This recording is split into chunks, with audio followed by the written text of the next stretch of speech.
Welcome to the podcast. My name is Father Bill W. I'm an Episcopal priest, and I live here in Austin, Texas. Have had the gift of recovery since December the 27th of 1972. Very grateful to the program of Alcoholics Anonymous and to a great many people who put up with me for a long, long time. Just didn't give up. Purpose of these podcasts is to explore the psychology, the history, and the spirituality that underlie the 12-step approach to addiction recovery. And I do want to thank all of you folks whose donations really have helped and allowed us to carry the message. I think two-way prayer is starting to spread in the 12-step community, and it's wonderful, wonderful to see that. So also want to encourage you, if you haven't done so already, please visit our website. It's titled Two-Way Prayer, TWO, and learn more about the form of prayer that they did in the early days of AA, came over to them through the Oxford group, kind of got lost, tweaked along the way, but when I stumbled on it 33 years ago, I think it was now, it just really intrigued me and found a lot of people out there who have found it to be tremendously helpful in their prayer and meditation. So give that a try and see if it doesn't maybe do the same for you. This is the fourth and final episode in our series on interventions, and my guest throughout the series has been Debra Jay. He and his wife Debra are the authors of a wonderful book called Love First, A Family's Guide to Intervention. I put a link to the book in the show notes, where you'll also find a link to Jeff's website, and it has lots of good information on addiction, on the intervention process, and then a whole array of subjects dealing with family recovery.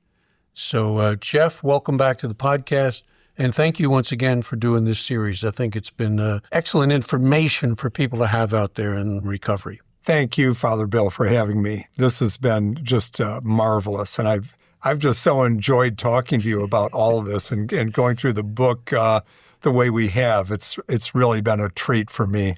Good. Well, thank you. Well, we've spent an awful lot of time, pretty much 3 episodes prior to this, reviewing the things that are necessary, kind of underlie a successful intervention. But a successful intervention requires a great deal of preparation, doesn't it? Yes, it does. There's really hours and hours of preparation that go into a good Love First intervention, whereas the intervention itself is typically going to be over in an hour or maybe 2, not normally longer than that, although they can go a long time. But it's many hours of preparation. That's what it's all about. Right, and you can feel the pendulum shifting during that process. Oh, they're getting it. It's the power is shifting away from the alcoholic and the illness towards the family. That's right. They become empowered through the process because most families are in crisis mode all the time with the addiction, and so they're reacting and reacting and reacting and maybe some are going to Al-Anon and some not, but they haven't coalesced as a real team. So they haven't tapped into the power that they have. And in preparing for an intervention, they do come together. They do become galvanized. They agree on a method of approach using the love and the concern of the group in this very specific way. And it's powerful, and they start to feel it. And it's a beautiful thing. Oftentimes, I have found, see if this is your experience, that the alcoholic has succeeded in compartmentalizing the problems. And when the families get together and start sharing what they have experienced, it's, oh, I didn't know that, you know? Exactly right. Yeah. And they will, and the addicted person will play one person off against another. I mean, I certainly did that in my addiction. Yeah. Because we naturally become, unfortunately, just by the nature of the disease, we become highly manipulative, and we're, as I just said, playing one person off against another, manipulating, rationalizing, justifying. And so when everybody comes together, all that comes out of the woodwork, comes out of the shadows, and that's another thing that empowers the family. Exactly, exactly. You start chapter 38 asking the family to prepare for the objections that the addicted person is likely to raise. You say, when we have good answers, the addiction is put on notice that the power has now shifted to the family. So you want to prepare the family for all of the objections that are going to be raised. And what are some of the ones that the family is likely to hear them say? Well, first of all, I want to say preparing for objections is one of the critical elements in our preparation. And of course, it's very different whether you're intervening on a 20-year-old, a 40-year-old, or a 70-year-old. And so the objections can be all over the place, but the families know right away what they're going to be. Oh, I can't take the time away from work. I can't take the time away from the kids. What will people think of me? I have other medical issues. They're all over the map. The key point is to take them one at a time as a group. And what I normally say to the family is, okay, what's the number one objection that Susan is going to have to going to treatment? And I say, please, let's just take it one at a time. And they'll come out with it just like that. And interestingly, a lot of times families think that I'm going to have some kind of magic wand, that I'm going to have some kind of hocus pocus that perfectly answers the objection and makes it just go away. But in fact, the family normally has great insight into the objection and has excellent answers themselves when someone like me is able to facilitate the process and draw it out of them. For example, in the case of, like a single mom who's raising 3 kids at home, and, what's her number one objection going to be? Well, we know it's going to be the kids. I can't leave the kids. I can't take this time to go to treatment. Who can answer that objection? Well, let me tell you something. It's not going to be Jeff Jay. Jeff Jay isn't going to have some kind of hocus pocus. Rather, Jeff is going to help work with the mom, not the person we're intervening on, but her mother and her 2 sisters who live in the area and who are going to take over childcare and are going to have the permission of the schools and know what the schedules are and know how to deal with the homework and et cetera, et cetera, et cetera. They're the ones who are really going to be able to take this over and answer the objection in a way that is acceptable and really unarguable by the addicted person. So for me, as a clinical interventionist, it's a matter of facilitating all of this and drawing out what the right answers are rather than, having my own little pixie dust. Because at the end of the day, what does this single mother with 3 kids at home care about what I think about the child care needs of her family? She doesn't. But her mother and her sisters, who she can trust 100%, there's your solution. So whether it's an executive, a college student, a kid who's just out there running and gunning, the family is going to have that deep insight, and the family and friends are going to be able to come up with really great answers to the objections if the whole thing is facilitated properly. The next chapter kind of surprised me. Wasn't quite ready for that, but it compares the intervention process with some of the techniques developed by the FBI in successful hostage negotiations. So yes. What are some of the things you learned from the FBI? Well, in a hostage negotiation, the mistake that can be made is trying to go to war with the person who's holding them hostage. What the family is dealing with a lot of times is a loved one who's being held hostage by the addiction. Dr. Robert DuPont, in his brilliant book, The Hijacked Brain, went into this in great detail, a book I can highly recommend. So what we learn is that we don't want to go to war with the person. Rather, we don't want to look at them as some kind of an opponent that we have to win and have a win-lose kind of thing. Rather, we're negotiating to get to a win-win. And what we want to do is get beyond the addiction, which owns the brain, and really get to the person's heart. What's important to them? Even in a hostage negotiation where you have, it's very hostile, people's lives are at stake and stuff like that. Still, what the FBI has learned in successful hostage negotiation is you have to find out what's important to that person who's holding a gun to someone's head. A lot of times what they want is some kind of publicity, or they want some kind of something. And there's often a way to meet them in a way that satisfies them and saves the life of the person. It's different with an addiction intervention. And what we're trying to do is get beyond that addicted brain and find out what's really important to them on a heart level. It may be their children. It may be their reputation. It may be their legacy. It may be their dreams if it's a young person. What is it that is important to them? Let's reach for that and tie their recovery very properly, very logically to This is how you achieve those dreams. This is how you save your legacy. This is how you save your career. It may seem like we're taking you down a sidetrack, asking you to go to treatment, but that's the door that leads to success and frankly, liberation for you. And so when we're able to use those techniques, it really helps and it's successful. Divided this into three little sections that I think be very helpful for people to understand. You call it ARC. Yes, the ARC technique. Yeah, I came up with that one year. Debra and I do training for clinicians every year.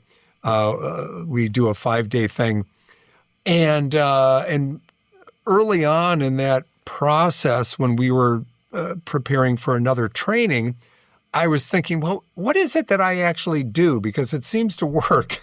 Uh-huh. And that's really where the technique came from. So when someone is bringing forward an objection, you can affirm without agreeing. So you can, if someone is saying, I can't go because of work, you can affirm that's very important. Obviously, your job, your career is paramount importance to you. I get it. Right. So I can affirm that. And in that way, I want to kind of reframe the importance of the career, which may be jeopardized by the addiction, and we don't want to jeopardize it anymore because, you're in trouble there. You've been missing work. You have, these different problems and so forth. And so we want to stop the damage now, get you the right kind of help so that you can be the great, whatever their career is, and really call them, to their heart sense and their dream sense, in the sense of what they aspire to in life, and call them to that, call them to their higher self. And you can see it in their eyes. They're listening to you and they're following this path, and they realize that is what they want. And they know on that level that their addiction has been destroying that and so many other things too. And they want to get to that higher ground. You offer them a path, you offer them a way out of where they are and into the promised land, if you will. So when they come up with an objection, you affirm them, which takes some of the energy out of it. You're not fighting them. We're hearing them. And then redirect. What is redirect? Redirect or reframe to look at the issue that they're bringing up, like their career, as something that actually this treatment is going to help. Okay. It's going to help get it to a higher. So we are redirecting or reframing this in a way that we're with you. Your career is, just to stick with that example, it is super important. Mm-hmm. And we are not here to get in the way of that. We are here to enhance that. And then calling them to that higher view of the whole thing. So it's the ARC technique, ARC, and it really does work. And the last one was call Yes. to the heart. Yes. Call to the heart, call to their aspirations, call to the things that are most important to them. And you really do see it in their eyes. You can see them keying into this and realize that we are not opponents. We are on the same side. And we are, really trying to lift you up, whoever it is that we're intervening on, and bring them to a greater place of health and happiness. There are two things that I always tell families that we have to do no matter what happens in the intervention, even if it goes completely sideways. We're going to stay calm, and we are going to stay in the love. Mm-hmm. Okay? No matter what. Because if a person is extremely resistant, Right. they know instinctively that if they can start a fight in the middle of this intervention, ain't nobody going to be going to any treatment center. Right. And so they may try to egg people on. So we stay calm. We do not take the bait, and we always stay in the love. And the calibrated questions go back a little bit to the ARC technique and how you redirect and reframe something to bring it back to what's, really important to them. But the tone is everything. Staying calm, staying loving, not getting argumentative, not, losing our temper no matter what. You can see it putting the addiction off balance because the addiction wants to start the fight. The addiction wants to, because it can be actually helpful to think about, Susan and Susan's addiction. It's almost like two different people. And the addiction is fighting for its life. The addiction knows that if Susan goes to treatment, it may be the end of the road for the addiction. And so it's almost like a separate person, or it can be in some interventions, fighting for its life. So as long as we can stay loving, calm, keep whatever our questions, our statements at the right level and the way we have rehearsed, then things are going to go well in the end. So you mentioned rehearsing. This is an important part of the process, is it not? To do a kind of a dress rehearsal with the whole family. That's where everyone really comes to believe. What we do in rehearsal is we have everyone read their intervention letter aloud, first of all. And I want to tell you, they've all taken time to write this following the 7-point process that we've talked about previously. And they start reading these letters and they just start to cry. Mm-hmm. I mean, I always want to make sure we have a couple of boxes of Kleenex at the rehearsal because they're so heartfelt. And they really remember the person that they love, that they care about. And so this is the first time that all the recovery team members, the intervention team members, hear all of the letters being read at once. And they feel the power of it. And they realize, oh, this is going to work, isn't it? Yeah. This is actually, this is going to work. And they start to become confident. They start to believe. And then as we move forward in the intervention, we'll rehearse all of the objections. How are they going to be answered? If Frank's talking about his career or somebody's talking about childcare or something, who's the best person to answer that? Not that the interventionist isn't going to be involved too, but who has the right, who has the authority to speak to that? Like now I'm getting a little bit stereotyped because I'm talking about the female example being childcare and the male being a career, and I don't mean it that way, but if let's say Susan is a dentist and she says, I can't take the time away from my practice. Well, what I'd like to have is another dentist in her practice there. Or a friend who's also a dentist who's going to come in and cover for her. And that's all been taken care of. And they can speak as a fellow dentist. So again, what does Susan care about what this clown Jeff Jay has to say? He's not a dentist. He doesn't know anything about what I do. But if we have a colleague, And this is where families will make a mistake. They'll say, oh, no, we've got to keep this private. We've got to keep it within the family. No, we need a larger team. We need the right kind of people present who can authoritatively answer these objections, who can bring forward things that no one else can bring forward. What other things happen at the rehearsal? The intervention letters, the objections, and rehearsing the bottom lines. Most interventions, we never get to the second letter, the bottom line letter, but we have to be prepared. So again, we will read through, we'll go around the room, have everybody read through their bottom line letters, and we'll actually role play how it's going to go. Yeah. So maybe I will pretend that I'm the addicted person, and I'll make the objections, and I'll dig in and be stubborn and get people ready for what that's going to look like. What are we going to do if they walk out? Well, we're going to have 2 or 3 ambassadors, we call them, from the team who are going to walk out with them and make sure that they don't drive away and just let them blow off some steam. So we work through who are the ambassadors going to be. Well, they're going to be 2 or 3 people who are very influential with the addicted person, but who don't have a lot of baggage. So it's not going to be a parent. It's not going to be a spouse. It's probably going to be a sibling, friend, So again, 2 or 3 people. And they will walk out with them. I will join them about 1 minute later.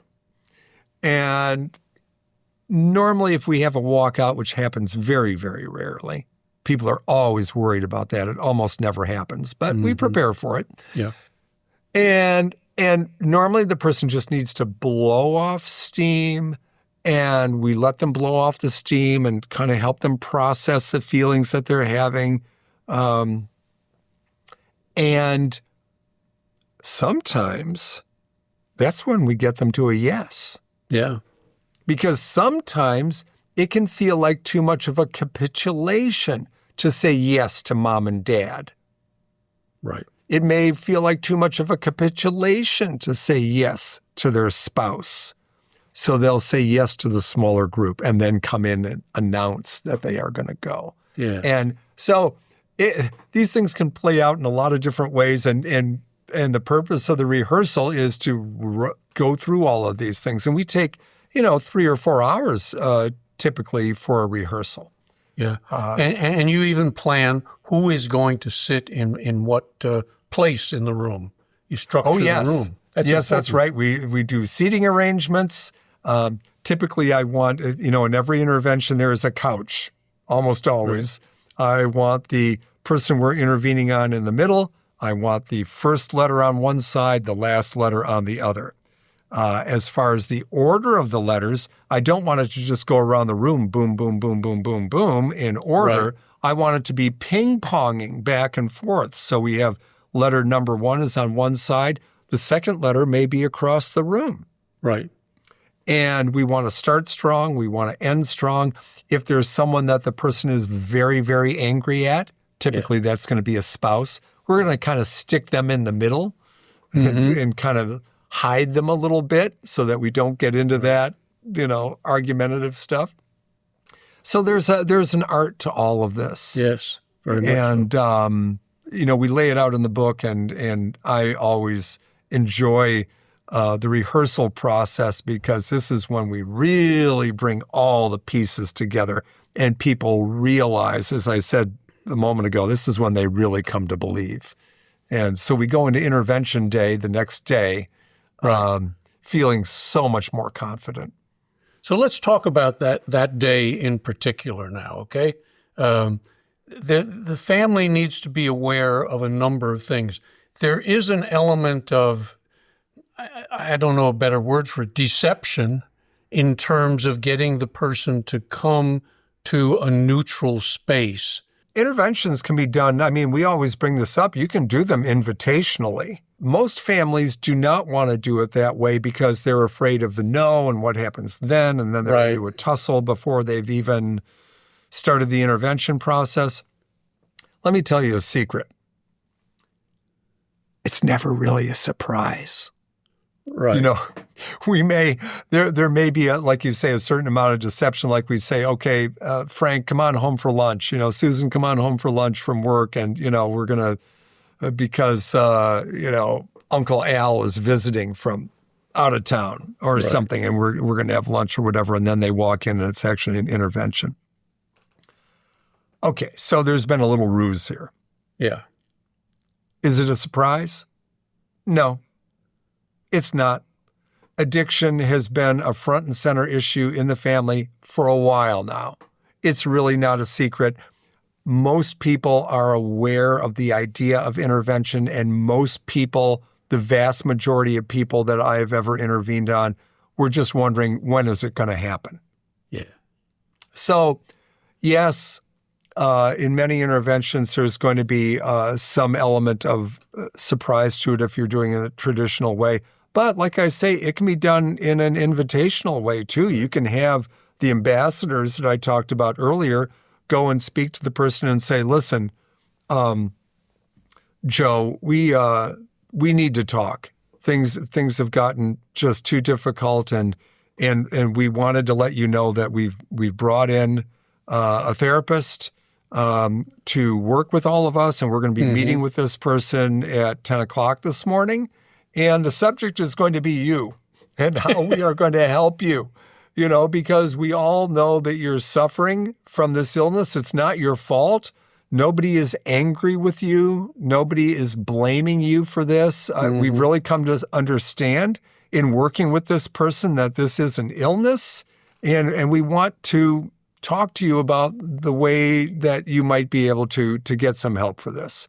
And look, it's a free country. You can do whatever you want to do, but at 10 o'clock, we're talking about you, brother, and we'd really like you to be there. And so, look, we're gonna come back. We'll pick you up and let's get over there. And that will often work. And there are many variations in how you may do an invitational intervention, but most families choose to do it in a more traditional way. They're afraid of the no that they might get before the process even starts. And so I give them the choice, and we just don't do that many invitationals. Joe comes into the room. Perhaps a couple of friends are escorting him. And then what happens when Joe comes into the room? He looks around and he sees something he was not expecting. I tell everybody, you go right to him and you just hug him up.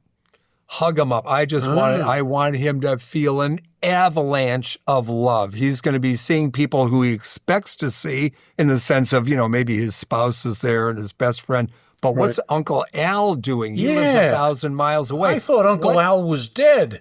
Right. What is my college roommate doing here? Oh my God. I mean, he lives on the other side of the country. Matt, what the heck are you doing here? And Matt's like, I'm here for you, man. Yeah. And so I want them to feel just an avalanche of love. And then maybe the grandmother comes up to him and hooks her arm in his and says, come sit by me. Yeah. And she leads him over to the couch. Well, who can turn down Grandma? Who can turn down Grandma?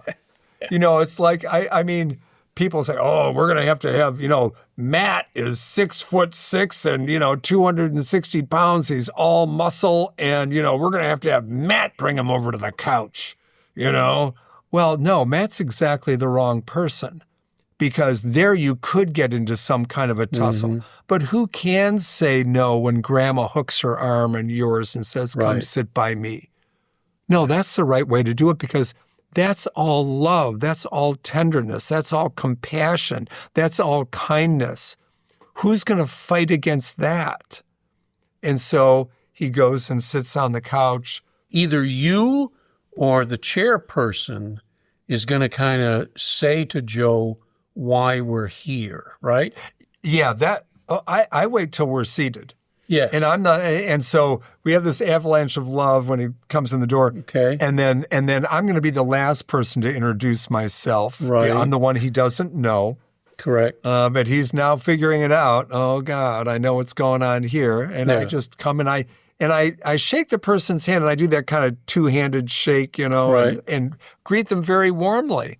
Yes. And just say, my name's Jeff. And, and then we get them seated. And then I just introduce the process very, very quickly. I say, I don't need to tell you how much your family loves you and cares about you. And because they love you, they wanted me to be here today. And I've actually asked them to write down what they wanted to say in the form of letters because they weren't sure how to talk to you about this. Right. And so we just want you to listen to what they have to say, and then we'll talk about it. So I'm sliding in a little ground rule there. Exactly. First the letters, then we talk. And the person will say, okay, what are you going to say? Now they've agreed to listen. Right. Which is very important. That's very important. Yeah. It is. It's a really important thing, and it's done subtly. Right. And so then I will, and I'm not going to call on every letter. I'm really just going to call on the first one because they know the order. They know the order, yes. Jeannie, let's start with you. And so Jeannie pulls out her letter, she reads it, and then it goes boom, boom, boom, boom, boom, boom, boom, Right. 6, 8, 10, even as many as 12 people sometimes. And so it takes some time to get through the letters, but we want to get to the process pretty quickly. Yeah, and everybody is saying, Joe, you need help. I hope you'll accept the help. We're here to help you. Although, as you know, from, in the previous episode when we went through the content of the letters, the biggest part of every letter is why we love you, why we care about you, times we've been proud of you, times that you have helped us and stood by us. And now we are going to stand by you. And yes, we're asking you to get help and everything, but there's so much to it. There's so much, really meaty content to these letters, heartfelt content. And that's what it's all about. Yeah. Do you get tears in your own eyes when you're hearing some of these families? There have been times I have, yes. Yeah, me too.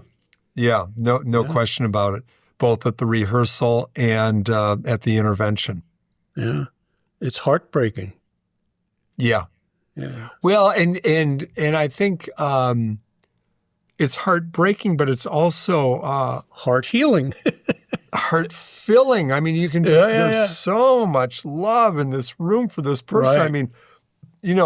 I mean, you realize how wealthy they are in love. Right. They have so many people who are there for them at this critical moment in their life.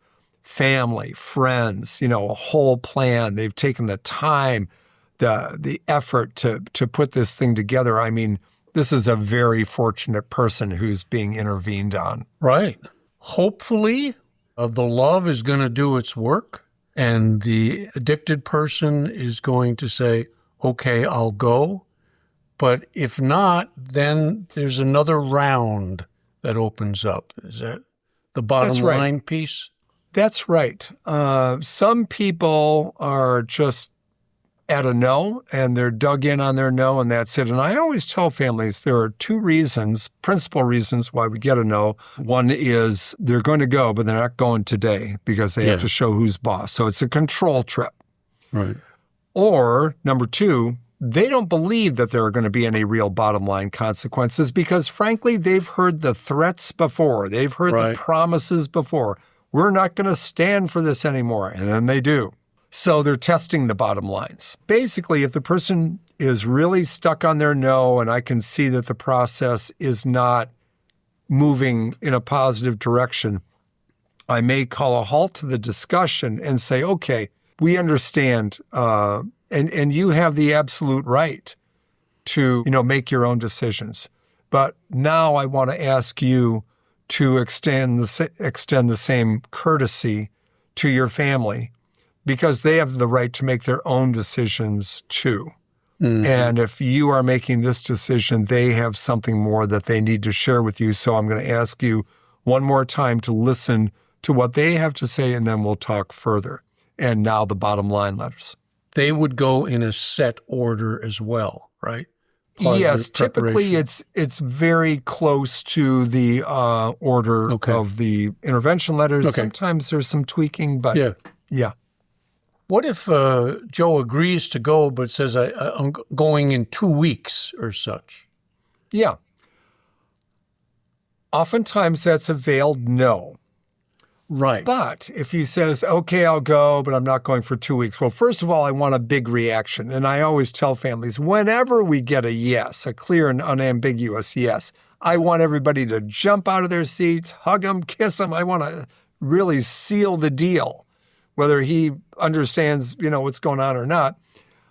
When a person says yes, but sometimes there's a very good reason. Sometimes we don't know about, something that's coming up, like a very important out-of-town business trip or something like that.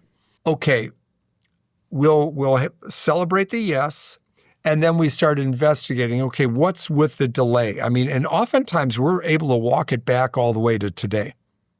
So the person is going to go today, or they're going to go tomorrow once we really dig into it. And that is the ideal, right? That's the ideal. Go as quickly as possible from the intervention on to treatment. Yeah. Now, sometimes you do have to accept the delay. And in that case, what I want to do is get them on the phone with the treatment center. And so they're going to start talking to the admissions department. They are going to change the admission date. They are going to start kind of bonding, if you will, with the admissions counselor and have that whole experience. We're going to change the plane tickets if we're flying, or if somebody's going to be driving them to a more local place, and how that's going to work. And we get them involved in the process and get them kind of bought into the process.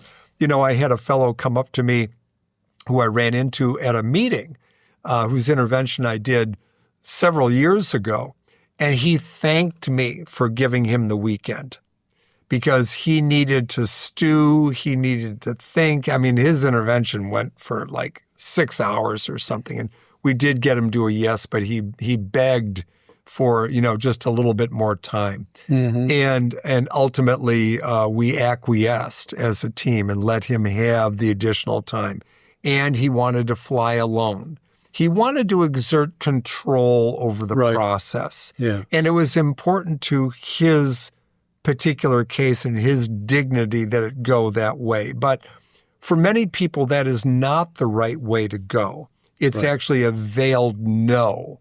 And so you have to have some skill in walking it back, in celebrating the yes that we've gotten, but now getting the admission to treatment set up either today or as quickly as possible. Because when we get a person to a yes, when we get a person to that moment of clarity, it doesn't have a lot of shelf life. Right.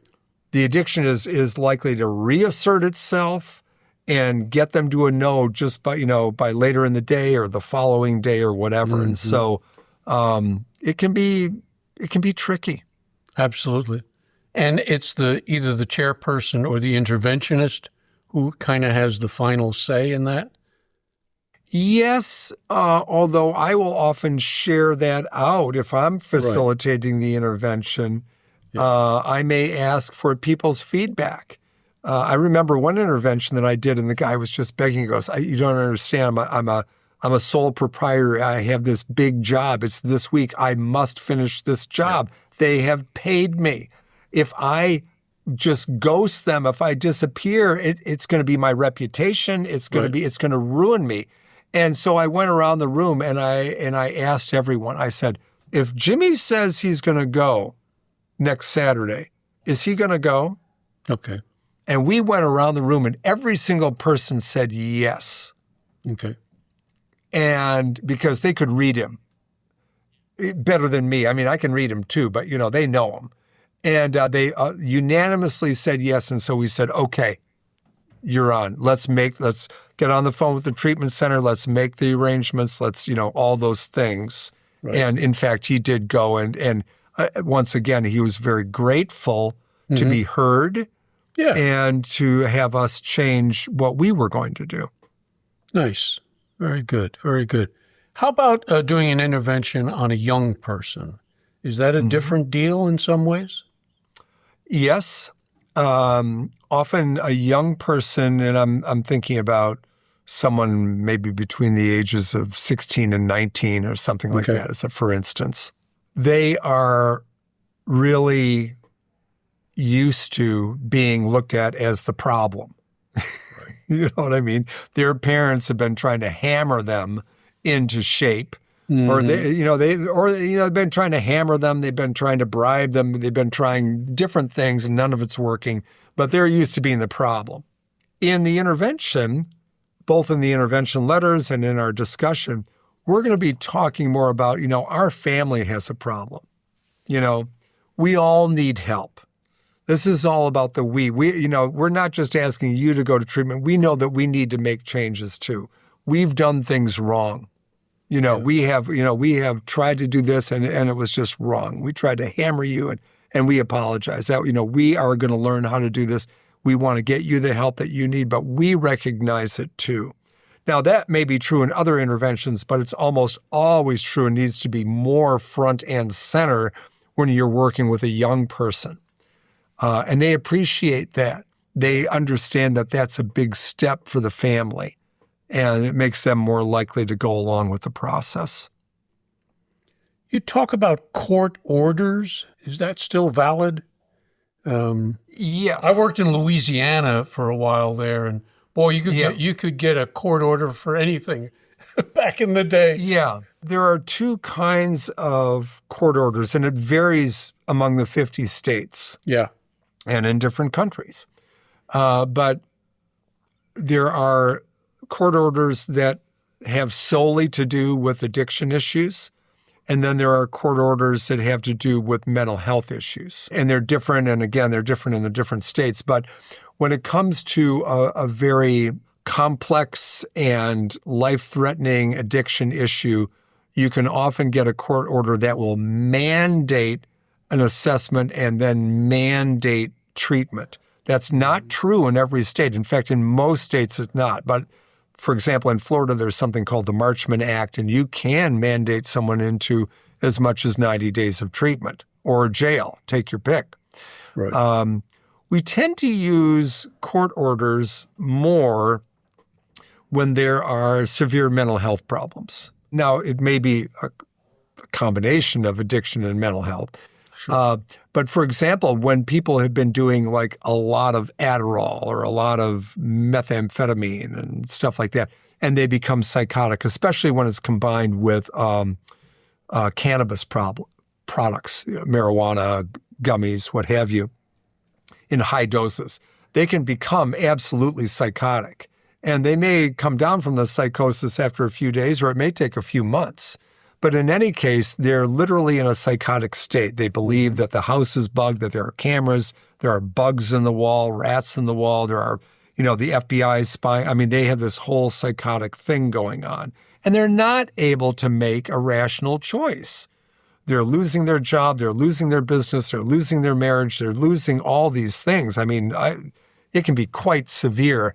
And in those cases, if they're not able to come to a moment of clarity where they will accept treatment, it is the right and compassionate thing to do to compel them into a facility where they can be medically detoxed and they can come back to their right mind. And so we will use that as another component of a bottom line if it's necessary. Right.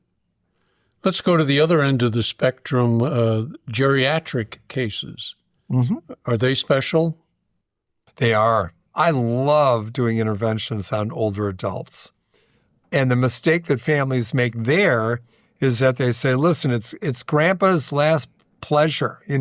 Grandma doesn't have anything left. Grandpa's dead. She's, well, so what if she drinks too much? Let her, And look, the doctor prescribed all of these medications. Who are we to say that she shouldn't be taking them? Right. So there is a lot of unfortunate leeway that's given to the addiction when, in fact, grandma, let's say, may be taking, 9 medications that include benzodiazepines and sleep meds and stuff like that, in addition to all of the wine and the vodka and stuff like that. And she's just, they think that they're seeing early dementia when in fact it's a chemical dependency problem. Right. And it's only when we get the person into treatment and they're detoxed from the alcohol, from the benzos, they have other physicians look at the medication mix here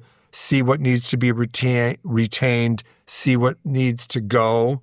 Then all of a sudden, somebody who looked like they were really losing their marbles, and really couldn't remember things anymore. They couldn't take care of themselves. 3 weeks later, they're sharp as a tack. Yeah. They're like they were 10 years ago, and the family can't believe it. They thought they were going to have to put them in some kind of assisted living. And all of a sudden, they're back to themselves. So there are special considerations and special ways, too, that you approach the intervention. Because for somebody in their 70s or 80s or even in their 60s, they may be more concerned about what their legacy is going to be and how their addiction is changing that legacy. Mm-hmm. Do you really want to die an alcoholic, like your grandfather did? Look how it took, the end of his life and stuff like that. And also calling them to their higher purpose, saying, I need you to teach my son how to fish. I need you to take my daughter shopping the way you did with me. And, all that kind of stuff. They need their grandparent. Yeah. And again, calling them to their higher purpose, calling them to renewed meaning in their life. Are there facilities that focus particularly on geriatric cases? Yes, a very, very small number, because unfortunately, after age 65, insurance goes under Medicare, and Medicare does not cover residential treatment, which is what these folks need. Right. And so there are a few. There's the Hanley Center in West Palm Beach. They're very, very good. There's Hemet Valley Recovery Center in Hemet, California. Few and far between, though. Few and far between. And it's because for the most part, people have to pay privately. It's difficult. I've been a counselor in facilities where the average age was 25, 28, and then a 75-year-old comes in, and she becomes grandma to the group, and and I don't think that's really helpful for some of the other patients or for her. Yeah, it's really such a wonderful thing if the family can manage to get their loved one into an older adult program. It makes all the difference. And now some larger programs, like, for example, the Hazel and Betty Ford Foundation does not have an older adult program at the time of this podcast right now. But the Minnesota campus, for example, has like 6 units. And they will tend to segregate the older patients into different units so they can approximate. Mm-hmm. So there can be ways to get around it. How about executives? You have a chapter on they're needing some special considerations. Yes. They tend to be extremely well defended. They are successful in their work. The work may be the last thing to go. The family may be suffering terribly. The children, the spouse, but boy, they are doing gangbusters. Karen may be an extremely successful physician, who's the head of a little practice and working both in the hospital and in the private practice, and very well thought of, and never misses a day of work. And that kind of thing, and yet is a real alcoholic and comes home and starts drinking and is gone, by 7, 8 o'clock at night. And her husband and her kids are trying to manage this, and the partners have no idea, the hospital has no idea. And so it can be quite difficult. Then there are cases where the partners do know about it. Anyway, my point is that because they look so good on the outside and are successful, and they're not used to having anybody even suggesting what it is that they should do, they can be quite challenging. But again, what's the most important? It's the heart. It's the love piece. Who's going to get them to go to treatment? And in the example that I just gave of the Karen, who's the physician and stuff like that, it's going to be her son or daughter. It's going to be her father. It's not going to be her spouse She's not going to have her spouse tell her what to do. It may be the children or a sibling or a parent or a grandparent that's really going to be able to get through. And, of course, with the executives, you have to, or professionals, attorney, physician, what have you, you've got to have those work objections worked out to the nth degree. And that takes time. Now, fortunately for physicians and for medical professionals in general and for attorneys, there are specialized programs for them. And in fact, there are state bar associations and there are medical associations. They will really come to the rescue and help them if need be. There's probably too much depth to go into there, but I just want to say to families who have an addicted professional or executive family member, there are ways to deal with all of this. If those agencies are engaged, the outcomes tend to be better, don't they? Yes, they do. Yeah. Yes, because they will help them to get treatment that is longer and stronger, and they will give them support over multiple years, just as we try to do with structured family recovery for a quote-unquote normal person who doesn't have that big professional, health network to hold them up and support them. We can create that within the recovery team. The belief that the patient is the problem. Once the alcoholic or addict goes off to treatment, I can see the families just breathing a sigh of relief and going back to their normal stuff. But you've got a chapter in there on how the family needs to now go to work, eh? Absolutely. They have such an important role to play. That's why we do not call the intervention team an intervention team anymore. We call it a recovery team, right? Because there is more to do after the intervention. We want them to begin structured family recovery meetings every week. We want them to start going to Al-Anon, get a sponsor. Al-Anon is different than AA.